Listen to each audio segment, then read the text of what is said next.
"I perceive that," said Mr. Buckingham, "and I presume that all the entire mummies that come to hand are of the race of Scarabaei?" "Beyond doubt." "I thought," said Mr. Glidden very meekly, "that the Scarabaeus was one of the Egyptian gods." "One of the Egyptian what?" exclaimed the mummy, starting to its feet. "Gods," repeated the traveller. "Mr. Glidden, I am really astonished to hear you talk in this style," said the Count, resuming his chair. "No nation upon the face of the earth has ever acknowledged more than one god. The Scarabaeus, the Ibis, etc., were with us, as similar creatures have been with others, the symbols or media through which we offered worship to the Creator, too august to be more directly approached." There was here a pause. At length the colloquy was renewed by Dr. Ponnonner. "It is not improbable, then, from what you have explained," said he, "that among the catacombs near the Nile there may exist other mummies of the Scarabaeus tribe in a condition of vitality." "There can be no question of it," replied the Count. "All the Scarabaei embalmed accidentally while alive are alive.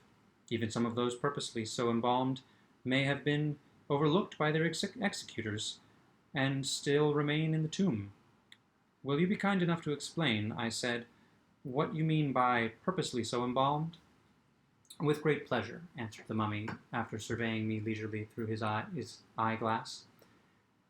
For it was the first time I had ventured to address him a direct question.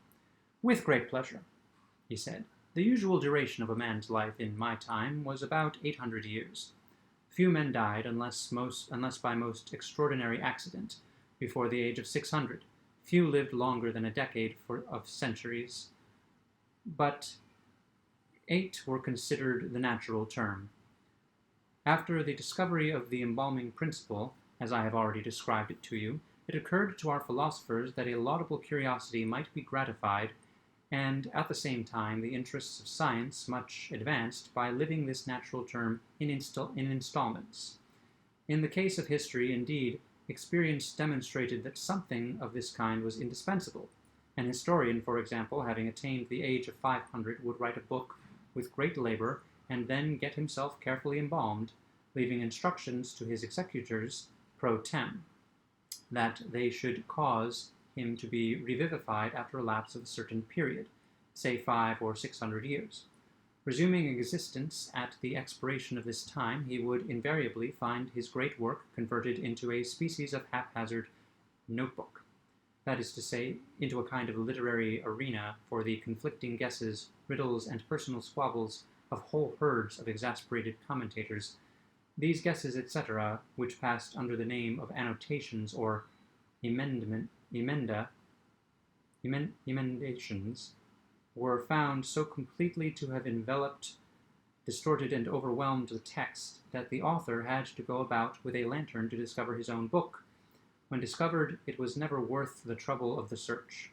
After rewriting it throughout, it was regarded as the bounden duty of the historian to set himself to work immediately in correcting, from his own private knowledge and experience, the traditions of the day concerning the epoch at which he had originally lived.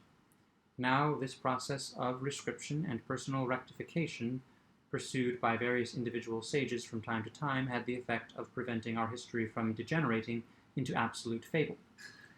"I beg your pardon," said Dr. Ponnonner at this point, laying his hand gently upon the arm of the Egyptian. "I beg your pardon, sir, but may I presume to interrupt you for one moment?" "By all means, sir," replied the Count, drawing up. "I merely wished to ask you a question," said the doctor. "You mentioned the historian's personal correction of traditions respecting his own epoch. Pray, sir, upon an average, what proportion of these Kabbalah were usually found to be right?"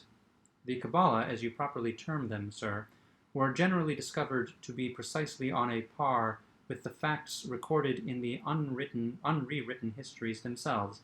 That is to say, not one individual iota of either was ever known, under any circumstances, to be not totally and radically wrong."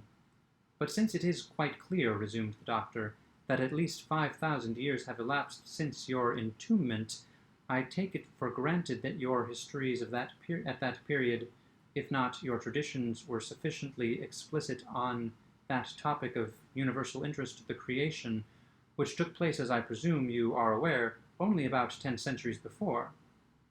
Sir, said the Count alla Mistacchio.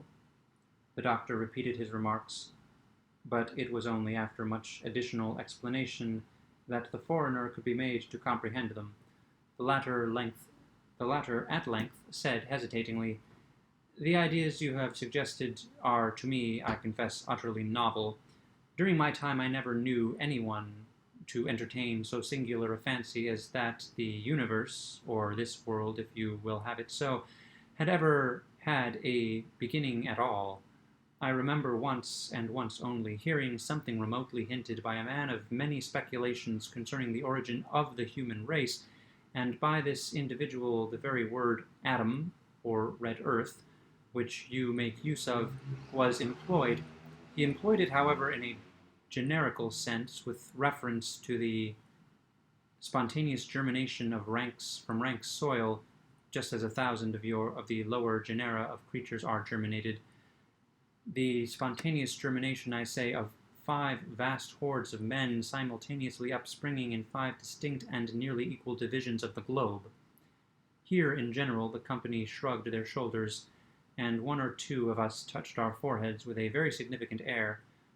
Mr. Silk Buckingham, first glancing slightly at the occiput, and then at the sinciput of alla Mistacchio, spoke as follows: "The long duration of human life in your time, together with the occasional practice of passing it, as you have explained, in installments, must have had, indeed, a strong tendency to the general development and conglomeration of knowledge.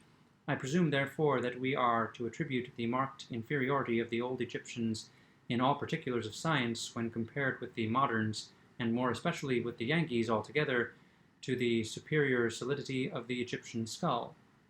"I confess again," replied the Count, with much suavity, "that I am somewhat at a loss to comprehend you. Pray, to what particulars of science do you allude?" Here our whole party joining voices detailed, at great length, the assumptions of phrenology, and the marvels of animal magnetism. Having heard us to an end, the Count proceeded to relate a few anecdotes which rendered it evident that prototypes of Gaul and Spurzheim had flourished and faded in Egypt so long ago as to have been nearly forgotten, and that the maneuvers of Mesmer were really very contemptible tricks when put in collation with the positive miracles of the Theban savans, who created lice and a great many other similar things. I here asked the Count if his people were able to calculate eclipses. He smiled rather contemptuously and said they were. This put me a little out, but I began to make other inquiries in regard to his astronomical knowledge, when a member of the company, who had never as yet opened his mouth, whispered in my ear that for information on this head I had better consult Ptolemy, whoever Ptolemy is, as well as one Plutarch, de facie lunae. I then questioned the mummy about burning glasses and lenses, and in general about the manufacture of glass. But I had not made an end of my queries before the silent member again touched me quietly on the elbow, and begged me for God's sake to take a peep at Diodorus Siculus. As for the Count, he merely asked me, in the way of reply, if we moderns possessed any such microscopes as would enable us to cut cameos in the style of the Egyptians. While I was thinking how I should answer this question, Dr. Ponnonner committed himself in a very extraordinary way.